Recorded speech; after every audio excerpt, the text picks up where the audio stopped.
I'm going to tell you a story. I want you to just picture for a second helicopters from all the major news agencies doing circles around my warehouse where I stored a whole bunch of fertilizer. Why are those helicopters circling around? Well, big plumes of black smoke were coming up, flames coming out of our building. We had about $600,000 worth of fertilizer warehoused that day, and it caught on fire. And you see, my dad lived up the street from my warehouse, so he saw this on the news. He saw the black smoke. He came running down, and my dad put his arm around me, and I can remember he had a tear coming out of his eye. He said, "I'm so sorry this happened to you today, son. I'm so sorry." You see, we actually didn't have any content insurance, so that $600,000 loss was a true $600,000 loss. And we were a nice company, but that was maybe business ending kind of a loss. So it was a bad day, I guess, from a lot of people's point of view. But my dad said, "I'm so sorry this had to happen to you today, son." I said, "Dad, it's okay." He goes, "It's okay? Why is it okay?" I said, "I don't know. I don't know why, and I don't know how, but I choose to believe that today is a good day. I choose to believe that somehow there's an opportunity on the other side of this." So my dad, he went and said, "Well, just stay right there. I'm going to take a picture of you. And when you figure out why this was a good day, we're going to hold this picture up and we're going to remember this day."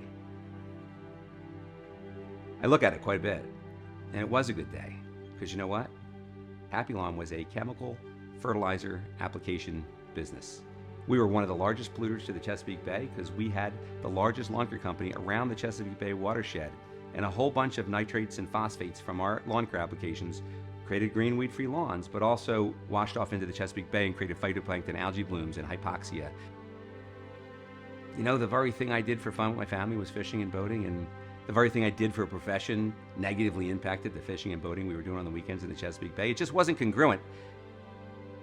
Well, the day after the fire, we all got together as a team, and I said, "Hey, we have to go out and fertilize lawns today and leave invoices because we have to generate revenue. If we don't generate revenue, we're going to go out of business.